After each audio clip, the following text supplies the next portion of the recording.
모세오경 중에 어려운 게 이제 아마 창세기와 출애굽기는 그래도 조금 우리가 이제 익숙하게 읽어왔죠. 우리 신년이 되거나 우리가 새로운 마음을 갖기 위해서 우리가 이제 성경을 한번 통독해 보겠다 하면서 이제 막히는 데가 어디예요?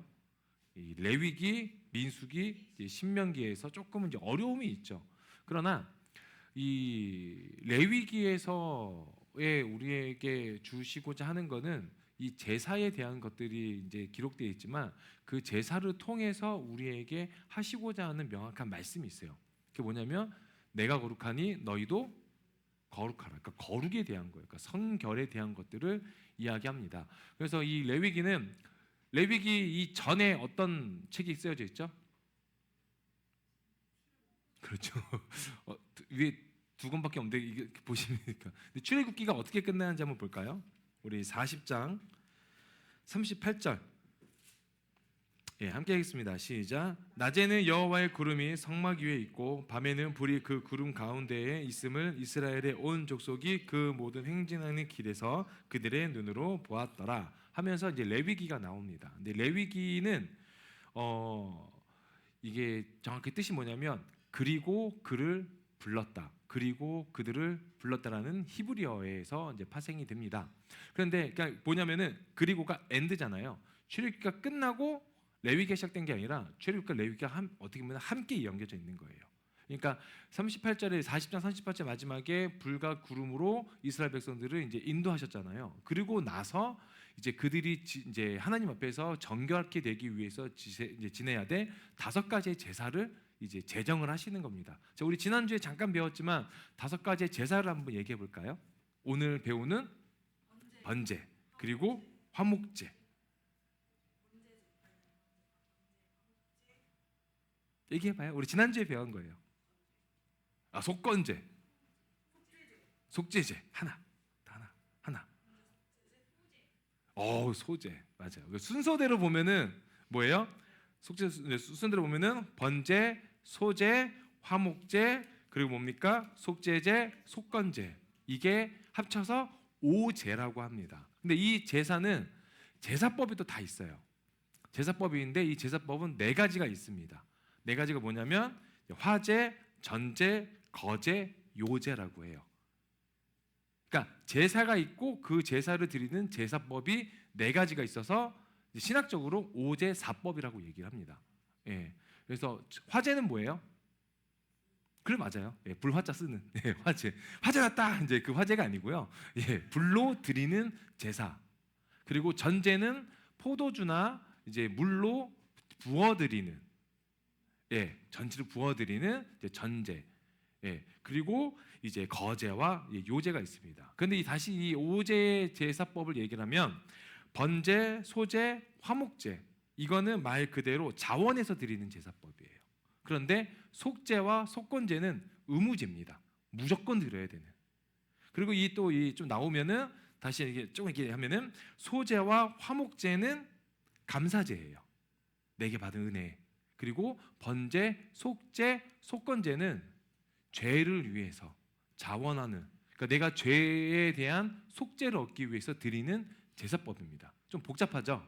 예, 그냥 요게 나중에 또 말씀을 드릴게요. 그런데 이 번제는 또 2가지로 나눠집니다. 좀 어렵죠? 2가지 뭐냐면 상번제가 있어요. 상번제. 이거는 제사장들이 이스라엘 족속들을 위해서 아침과 저녁으로 드려지는 제사예요. 그리고 일반적인 제사 뭐냐면 죄를 지은 우리가 드리는 제사. 이게 제사입니다. 그리고 우리가 제사가 어디에서 드려지죠? 우리가 본문에 나왔는데 제사를 어디서 드려지냐면 우리 3절 한번 볼까요? 오늘 본문 3절. 자, 시작. 그 예물이 소의 번제이며 흠없는 수꽃으로 어디 문 앞에서예요? 회막문 앞에서. 잠깐, 회막은 여러 군데 있을까요? 한 군데 있을까요? 한 군데 있어요. 그래서 이 회막 앞에 이제 제가 이제 자료를 찾으려고 하다가 그냥 또 보면은 이게 크지가 않아가지고 안 돼서 잠깐 말씀드리면 회막이 있습니다. 회막이 문은 동쪽으로 향해 있어요. 여기 동쪽이 어딘지 모르겠지만 동쪽 향해 있고 회막 문 동을 열면 바로 번제단이 있어요. 그 번제단에서 드리는 제사이기 때문에 번제라고 합니다. 이 번제단은 요만한 네모 이렇게 네모나게 돼 있어요. 근데 거기에 이제 그 제물을 가지고 와서 이제 여러 여섯 가지의 또 제사법이 있습니다. 그거 다 해야 돼요. 근데 그 다를 누가 하냐? 누가 할까요? 내가 하는 거예요. 내가. 이따 말씀드리면 우리 자매님도 좀 힘드실 수 있어요. 예, 그리고 나서 이제 성막이 있고, 그리고 성막이 이제 성소가 있고, 성소가 넘어가면은 지성소가 있습니다. 근데 그게 하나의 이제 회막입니다. 예. 그런데 오늘 이제 번제인데 번제의 이제 제사법이 소나 양이나 염소는 내가 직접 잡는 거고요. 그리고 우리 14절에 나오는 새 번제, 산비둘기나 집비둘기의 새끼는 제사장들이 대신 그걸 해줘요. 예. 그런데 왜 제물이 이렇게 다를까요? 누구는 소고, 누구는 양이나 염소고, 누구는 새일까요?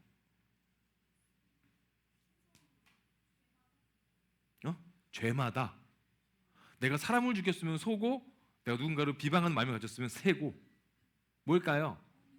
맞아요. 예. 내 형편에 맞춰서 하는 거예요. 예. 참 하나님 감사하지 않습니까? 그러니까 예물을 드릴 때 내 형편에 맞춰서, 우리 저번에 뭐 우스갯소리로 그런 얘기했잖아요. 우리 퇴사하는 자매님한테 우리 동석 형제가 그랬잖아요. 퇴직금은 하나님께 헌금해야지 막 그랬잖아요.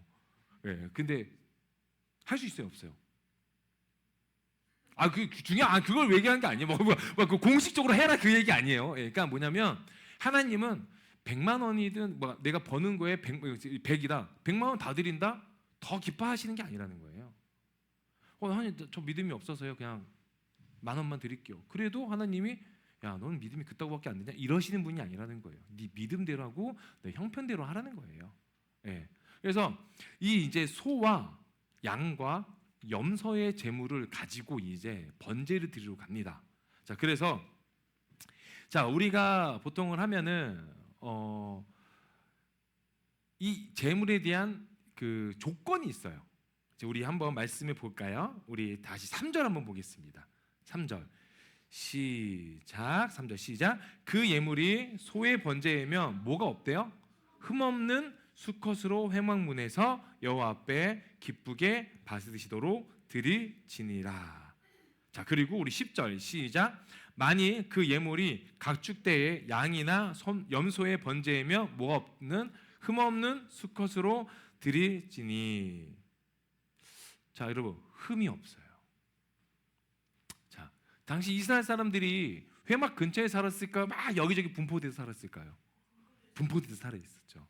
그러니까는 당시 이제 지역의 날씨가 한낮에는 55도 막 말 같지도 않은 더위에 있는 날씨죠. 그러니까 내가 죄를 졌어요. 죄를 졌는데 내가 좀 여유가 있다고 칩시다. 이제 소라고 볼게요. 자, 우리 예림이가 소를 끌고 가요. 근데 소가 가다가 넘어졌어. 그 먼지가 묻었죠. 흠이 생겼어요, 안 생겼어요? 안 돼요. 흠이 생긴 거예요. 다시 가야 돼요. 예, 다시 가야 돼요. 그 회무 장보 그런 거 없어요. 그냥 다시 가야 돼요. 가다가 다시 소가 있는데 소보다는 이제 양이나 염소, 왠지 소보다 작잖아요. 가지고 데리고 와요. 데리고 오는데 요단강을 건너가야 되거든요. 요단강 건너가야 되는데 요단강에 갔다가 얘가 또 넘어지거나 막 어디 부딪혀가지고 상처가 났어. 다 왔는데 어떻게 돼요? 다시 가야 돼요. 그러니까 몇 개월이 걸릴 수도 있는 거예요. 그러니까 죄가 그렇게 힘든 거예요. 근데 그 죄를 어쩌 해서 흠이 없는 소나 염소와 양을 데리고 왔어요. 자, 이제 데리고 왔어요. 데리고 와서 뭐 해야 될까요? 자, 이제 두 번째가 뭐냐면 안수를 해야 돼요. 안수. 자, 번제를 드리는 방법 첫 번째는 뭐냐면 회막까지 이 제물을 데리고 와야 돼요. 흠이 없는 상태로. 그러니까 제가 이제 이걸 공부할 때 그 교수님이 그런 얘기를 했어요. 자기가 만일에 그 당시에 살았다면 진짜 들고 왔을 것 같다는 거예요. 소든 양이든 염소든 돈이 있고 그게 문제가 아니라 그냥 들고, 왜냐면은 내가 다치는 게 낫지 얘가 다치는 것보다 넘어져도 소는 들고 넘어진다는 거지. 우리 당시 뭘 씌우죠? 뭐 비닐랩으로 씌울까요? 당시 기록할 것도 없어 파피루스로 했는데, 예. 그러니까 우리 여러분 그 이제 핸드폰이나 이런 거 있을 때 넘어질 때 어때요? 산지 얼마 안 됐어. 넘어질 때 내 활보 이거 넘어지나요? 그럴 수도 있죠. 근데 아끼는 이유가 뭐예요? 흠이 생기면 안 되는 거잖아요. 그것처럼 그 교수님은 그런 얘기 하시더라고요. 내가 만약 그 당시에 살았다면 진짜 어떻게든 간에 막 들고 다녔을 거다. 막 소를 업고 갔을 거다. 근데 어쨌간에 회막문을 왔어요. 두 번째 뭐냐면 안수를 하는 거예요. 이 머리에다가 대고. 안수는 뭐예요? 내 죄에 대한 고백을 하는 거예요. 이 동물에게 안수를 하면 뭐예요? 내 죄가 이 동물에게 어떻게 돼요? 정가가 된다고 하는 거예요. 이 정가가 돼요. 이 정가가 됐어요. 자, 이제는 뭐 해야 될까요? 자, 회막문까지 데리고 왔어요. 그리고 어찌 우리 다 보자. 이제 2달 걸려서 우리 예림이하고 연수가 우리 자매님들이 막 각자 해가지고 막 데리고 왔어. 그리고 기도했어. 지치고 막 힘든데 기도했어. 주님, 제가 이 용서해 주시옵시고 모든 죄가 이 동물에게 흘러가오니 하나님 된 심판과 진노가 이 동물에게 해주십시오 하고 이제 했어요. 이제 뭐 해야 돼요? 잡아야죠. 이제 잡는 건데 3가지를 얘기합니다. 자, 소가 있어요. 이제 제가 소라고 할게요. 제가 소예요. 자, 어디로 하겠습니까? 한 방에 죽일 수 있는 곳을 알려줍니다. 자, 미간, 그리고 동맥, 그리고 심장. 고르십시오. 자, 고르세요. 어디 할게요? 미간. 머리. 그러면은 뭐라면 칼을 줍니다. 누구한테? 예림이한테. 그리고 현경이한테, 연수한테 칼을 줘요. 자, 미간이에요. 한 방에 찔러야 됩니다. 누가 잡아주지 않아요. 내가 자꾸 찌르는 거예요. 제 세상은 이러고 가만히 있습니다. 행하십시오. 이러면서 이제 가만히 있죠. 자, 그리고 잡아요. 자, 그러면 한 번에 찌를 수 있어요, 없어요? 못해요, 여러분. 우리 아무리 뛰어난 사냥꾼이라도 그럼 한 번에 못해요. 그럼 하다 보면은 탁 피하죠. 그럼 어디 찌를까요? 눈을 찌르겠죠. 다시 빼요. 그리고 다시 해야 돼요. 다시. 그러니까 축축축이 아니라 한 번에 죽여야 되잖아요. 그래서 축축축이 아니라 그래서 다시 여러 번 막 해요. 그래서 여기는 찔렀어요. 근데 이미 그 소에 대한 피는 내 몸에 다 묻어 있는 거죠. 자, 그러니까 미간은 그렇게 찔러요. 자, 그럼 또 어디 있을까? 동맥은 딱 끊어요. 끊고 한 30분 정도 있어야 이제 죽어요. 근데 동맥을 한 번에 찾을 수 있어요, 여러분? 여러분, 우리 그 주사 맞을 때 간호사님들 우리 핏줄 보고 한 번에 찾는 분들 계시지만 못 찾는 분도 계시잖아요. 근데 우리는 전문가도 아닌데 동맥을 어떻게 한 번에 찾아요? 또 어떻게 해요? 그럼 여기를 찾아서 그냥 계속 여러 번 찍는 거예요. 그냥. 누가? 내가. 자, 그래서 이제 하나 남은 데가 어디예요? 심장. 심장은 칼로 안 해요. 너무 깊게 있어서 안 들어가요. 그래서 꼬챙이로 줍니다. 그래서 이거를 몇 번 찔러야 돼요. 근데 소가 가만히 있어요? 찔러라. 내가 재물이 되어줄게. 이렇게 있습니까? 난리를 치겠죠. 누가 잡아야 돼요? 내가. 가만히 있는다니까요. 왜? 제 증거가 내 죄 때문에 그런 거잖아요. 우리 자매님들 기준으로 보면 해요. 그 심장에 한 번에 여러 번 찌를 수 있어. 못 찔러요. 그것도 여러 번 하겠죠. 제가 이렇게 말씀드린 이유가요. 제가 그 영상을 봤거든요. 실제로 우리나라에서 거의 15년, 20년 전에 저희 그 서울 한복판에서 어린 양을 번제로 드린 적이 있어요. 그 영상이 있습니다. 그래서 이 3가지의 방법으로 한 적이 있어요. 근데 가만히 안 있죠. 그리고 나서 이제 잡았어. 이제 죽었어. 근데 나는 이미 어때? 온 몸이 피멍멍이죠. 이제 끝나지 않았어요. 이제 뭐 해야 되냐면 이제 가죽을 벗겨야 돼요. 4번째는 소의 가죽, 양의 가죽을 벗겨야 돼요. 여러분 그 생선 비닐 벗겨보셨습니까? 그것도 어때요? 힘들죠. 가죽을 벗길 때는요 어디를 끊어야 되냐면 동물의 발목 끝을 끊어야 돼요. 그래서 이제 이렇게 뒤로 이제 올리는 거거든요. 뒷다리부터, 앞다리부터 해서 이렇게 올리고 뒷다리 끊고 마지막엔 어디예요? 머리 쪽.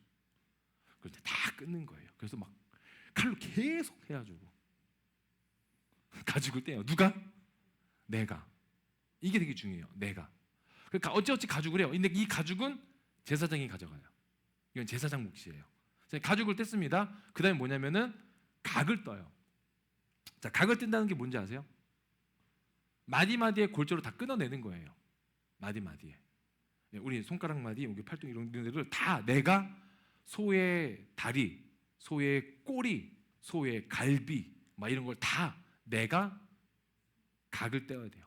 각을 뜬다는 거는 이제 그 연결되어 있는 부분을 다 끊어낸다는 거예요. 예. 근데 제일 어려운 부분은 어디라고 얘기하냐면은 보통은 머리 부분이라고요. 왜? 목을 쳐야 되니까. 그래서 이제 일반 칼로 안 되니까는 손도끼를 줍니다. 그래서 여러 번 쳐야 돼요. 그러면 내 몸에는 피와 그 동물의 살과 뼈의 잔해물들이 내 몸에 튀기는 거죠. 예. 그리고 마지막으로 제사를 드리는 겁니다. 화제로 그 모든 것들을. 예. 그래서 이제 제사장들은 그 피를 또 모아서 사방에 뿌리면서. 예. 그러니까 이게 번제의 제물을 잡는 6가지 순서입니다. 뭐라고요? 회막까지 데리고 와야 돼요. 어떻게? 흠이 없게. 두 번째는 안수를 해야 됩니다. 그리고 세 번째는 잡아야 되는데 이 잡는 방법이 첫 번째는 죽이는 거고 두 번째가 이제 가죽을 벗기고 그리고 이제 세 번째가 각을 뜨고 그리고 나머지는 제사장들이 그걸 받아서 화제로 하나님 앞에서 드리는 거죠. 자, 여러분 이 6가지 상황에서 제일 중요한 게 뭘까요? 안수예요. 자, 하나님의 심판은 누구에게 죄를 졌으면 하나님의 심판은 누구에게 가야 돼요? 나에게 와야 되죠. 근데 내가 전가가 됐어요. 그건 죄만 전가된 것이 아니라 나에 대한 심판도 이 동물에게 전가가 되는 거예요. 그래서 나를 살리시는 거예요. 하나님이 우리를 살리시는 방법을 많은 여러 가지를 통해서 우리의 죄를 덮어주시고자 정한 게 이 5가지 제사법이에요. 우리는 죄에 대해서 좀 무감각할 때가 있지 않습니까? 그러지 않으세요? 저도 죄에 대해서 무감각할 때가 있어요. 근데 당시에 우리가 이제 이스라엘 이때 구약의 시대로 넘어간다면 죄가 어때요? 죄를 짓는 것도 짓는 거지만 이 죄를 사함을 받기 위해서는 어떻습니까? 쉽지 않죠. 1년이 걸릴 수도 있고 그 앞에서 불안에 떨지 않겠습니까? 여러분 제 아버지가요.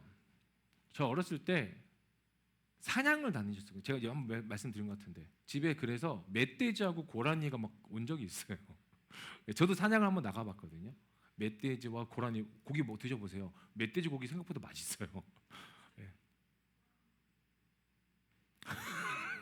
예, 먹어보지 않았는데 맛있겠다라고 표현하는 건 멧돼지 자체를 맛있게 본다는 거네요. 예. 근데 동물이 죽을 때요 마지막으로 힘을 씁니다. 죽지 않으려고 어떻게든 도망치거나 어떻게든 살아보려고. 그런데 양에 대한 부분은요 좀 달라요. 양은요 표현을 하면 그렇게 해요. 나를 죽이고자 하는 사람을 쳐다본다고 하대요. 양 눈 보셨죠? 어때요? 정말 막 촉촉하고 막 양이 초롱초롱한가요? 초롱초롱 않고 그냥 너무 이렇게 순해 보이지 않습니까? 근데 그 양이 죽기 직전에 나를 쳐다봐요.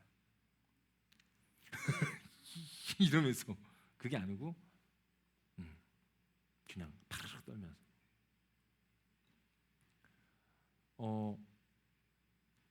그 동물은 누구를 위해서 죽는 거예요? 나를 위해서. 근데 그 희생 제물을 예배하신 분이 하나님이시라는 거예요. 그만큼 죄는 우리가 씻어내기에 어렵습니다.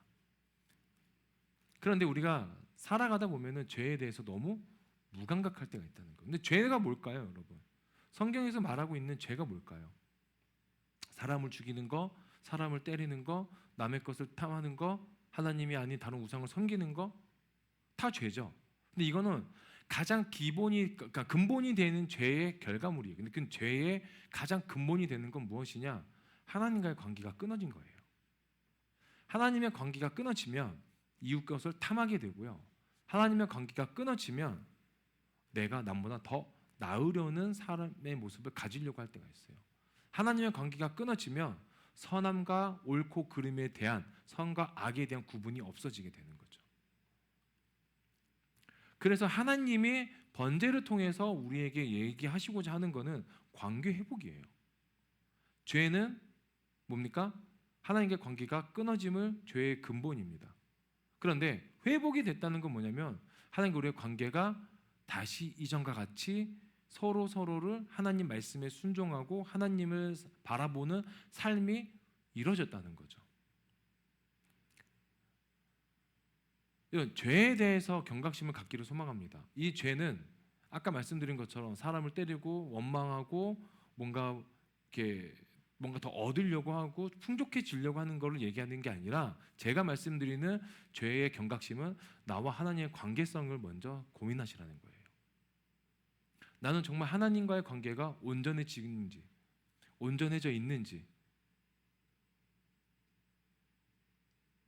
누군가가 만일 예수님이 아니었다면 우리는 이러한 방법으로 지금도 죄를 위해서 제사를 드리고 있지 않았을까요? 어떠세요, 여러분? 하실 수 있어요? 그러니까 죄는요, 하나님이 너무 죄를 싫어하시니까 우리에게 끔찍한 상황을 허락하시기도 해요. 죄가 이만큼 내가 싫다. 너의 몸에 이 동물의 피와 살과 뼈가 흩어지듯이 폭발하듯이 네 몸의 모든 것처럼 그게 죄의 모습이라는 거예요. 죄된 모습은요, 피와 그 동물의 피와 살과 뼈가 내 몸에 다 묻어 있는 것처럼 오염된 걸 얘기합니다. 레위기의 가장 큰 말씀은 뭐라고 했어요? 내가 거룩하니 너희도 거룩하라는 이 성결을 얘기하는 겁니다. 여러분, 제사법 몰라도 돼요. 뭐 오제사법이라고 얘기했지만 이거 몰라도 돼요. 그런데 중요한 건 뭐냐면 그만큼 하나님은 무엇을 싫어하신다는 거예요? 죄를 싫어하신다는 거예요. 이 죄는 끊어진 하나님과의 관계를 이야기합니다. 그러면 죄에서 벗어나기 위해서 무엇이 필요합니까? 우리가 하나님과 다시 화목되어지는 관계가 필요한 거죠. 그럼 그 화목되어지기 위해서는 무엇이 필요합니까? 결국에는 예수 그리스도를 향한 믿음이에요. 왜? 이 모든 제사법을 예수 그리스도께서 하나로 완전히 끝내버리셨거든요. 우리 말씀 한번 찾아볼까요? 우리 히브리서 말씀 찾아보겠습니다. 히브리서 10장 12절에서 14절입니다. 히브리서 10장 12절에서 14절 함께 합독하겠습니다. 시작. 오직 그리스도는 죄를 위하여 한 영원한 제사를 드리시고 하나님 우편에 앉으사 그 후에 자기 원수들을 자기 발등상이 되게 하실 때까지 기다리시나니 그가 거룩하게 된 자들을 한 번의 제사로 영원히 온전하게 하셨느니라. 한 번의 제사, 그게 십자가 대속의 사건인 거죠. 그냥 여러분, 내 죄가 하나님 예수 그리스도께 전가되었다. 예수 그리스도의 그 십자가에서 흘리신 물과 보혈 그 피로 나는 깨끗하게 되었다. 그게 믿음이라는 거예요. 그런 믿음을 사시는 저와 여러분 되기를 소망합니다. 말씀 정리하겠습니다. 우리는 아까 말씀드린 것처럼 죄에 대해서 너무 무감각해질 때가 있어요. 저도 마찬가지입니다. 그리고 우리가 크리스천들로, 그러니까 그리스도인으로 살아가면서 하나님을 향한 믿음을 가진다고 살아가면서 하나님을 신뢰한다면서 하나님의 관계 회복성을 위해서 우리가 수많은 예배와 관계와 어떤 헌금과 헌신을 드림에도 불구하고 내 안에 하나님과 함께하지 못하고 하나님이 보시기에 악한 모습을 계속 스며든 채로 살아갈 때가 있다는 거예요. 스펀지를 쫙 누르면 물에 이렇게 담겨지는 스펀지 쫙 누르면 겉모습은 어때요? 깨끗해요. 근데 쫙 누르면 물이 나오잖아요. 우리 안에 죄가 그렇게 남아 있을 수 있다는 거예요. 우리 안에. 우리 인간은요 항상 누군가에게 책임을 전가하고 싶어 할 때가 있어요. 하나님이 아담에게 누가 그 사과를 먹게 했니? 라고 했을 때 아담이 뭐라고 하죠? 하나님이 나를 위해서 만들어주시고 붙여주신 그 여자가 나에게 그걸 먹게 했다면서 그 책임을 누구에게 전가시켜요? 하나님에게 전가시켜요. 하나님이 붙여주신 그 여자가 내게 먹게 했다. 이게 인간의 본성이에요. 내가 어렵게 사는 거 우리 가족 때문이라는 거예요. 내가 관계가 좋지 않은 거 내가 어렸을 때 받아왔던 상처 때문이라고 얘기할 때가 있어요. 내가 지금 이렇게 힘들게 사는 거 내 환경, 내 주위 어떤 여건들, 이루어지지 않는 것들, 남들하고 비교했을 때 우리 그런 얘기해요. 흑수저, 금수저, 다이아수저 뭐 그런 얘기하지 않습니까? 왜 모두가 공평하고 공의로우신 하나님 앞에서 사는데 교회 내에서 누구는 흑수저다, 금수저다 그런 얘기가 왜 나옵니까? 우리는 하나님 안에서, 그리스도 안에서 뭐 어때요? 모두 다 평등하잖아요.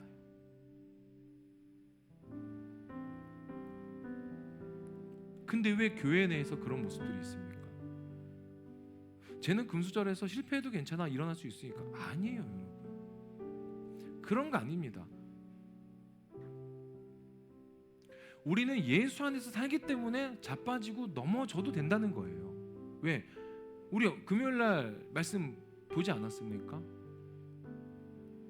그의 의로운 내가 넘어지나 아주 엎드러지지 아니함은 여호와의 손이 나를 뭐한다 그래요?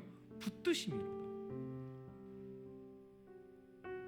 환경은 탓할 거 없습니다. 가정 형편 탓할 거 없어요. 우리 아까 제가 말씀드렸잖아요. 우리 여러분 심수된 집에 살아보세요. 그때 제 기억에 그때 제가 중학생인가 그랬거든요.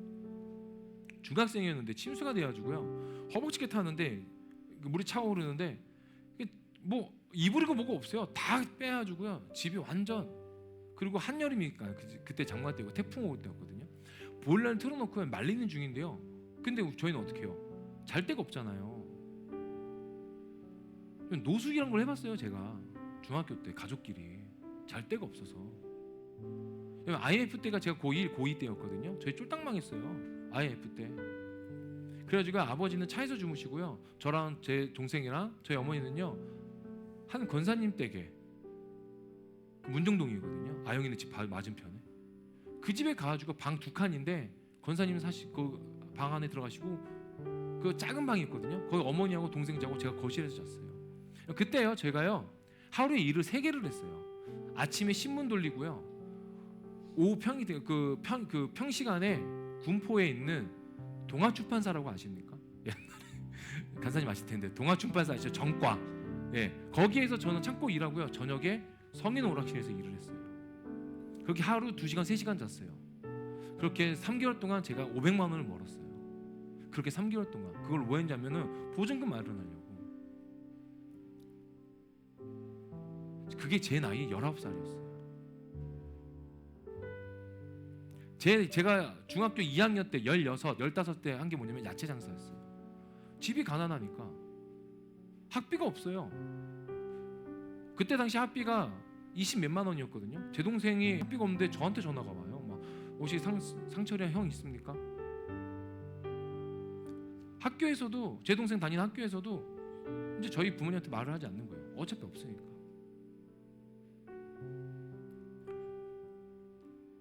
근데요 저도 원망했어요. 왜 나는 이렇게 가난하게 살지? 왜 나는 이렇게 살아야 되지? 내가 16, 17, 18, 19, 20살 되기 전에 왜 나는 다른 친구들처럼 학원도 못 다니고 대학교를 꿈꾸지도 못하고 왜 내가 이렇게 돈을 벌고 살아야 되지? 왜 난 남들처럼 똑같이 살지 못할까? 그렇게 평범하게 살지 못할까? 엄청 원망했습니다. 내 환경을. 그리고 사람 탓은 아니에요. 어머니 탓, 아버지 탓. 그런데요 제가 3, 4년 후에 예수 그리스도를 인격적으로 영접하기 시작하니까 변화가 생겨요. 그게 뭐냐면 나는 예수 안에서 감사하게 살 수 있는 존재라는 거예요. 모든 게 부족하지 않은 사람이 된 거예요. 내가 예수 안에 있으니까 부족하지 않아요. 우리 오늘 현경이가 첫 곡이 뭐였습니까? 주님의 그 모든 것이잖아요. 이너프잖아요. 충만하다는 거예요. 충분하다는 거예요. 누구 안에서? 주님 안에서. 그렇기 때문에 우리는 부족하지 않습니다. 그러니까 여러분 죄는 부족하다는 인식 안에서 나오는 거예요. 우리는 충만합니다. 믿으십니까? 우리는 절대 부족하지 않아요. 여호와 나의 목자시니 내가 부족함이 없으리로다. 그가 나를 푸른 밭에 누이시며 실만한 물가로 인도하시는도다. 그분의 인도하심을 받으십시오. 그러면 우리의 비좁고 벅찬 이 인생에서 쉼이 오는 거고, 그 쉼은 나에게 주어진 것들을 뺏어가는 것이 아니라 나를 더 채우기 위한 시간이라는 거. 죄에서 이겨내시기 소망합니다. 승리하십시오. 예수 안에서 승리하십시오. 우리는 이 세상을 본받고 살아가는 사람들이 아닌 예수 그리스도의 선하시고 기뻐하시고 온전한 뜻이 무엇인지 분별하며 사는 사람들입니다. 그 분별은 죄에 대한 분별도 있어요. 죄를 이기시고 죄를 다스리십시오. 그럼 우리는 충분히 이길 수 있는 자들입니다. 아멘. 우리 믿음을 가지고 우리 주님 앞에서 함께 기도하겠습니다. 좋으신 하나님 아버지 감사합니다. 매 순간순간 하나님의 도우심을 바라보며 하나님의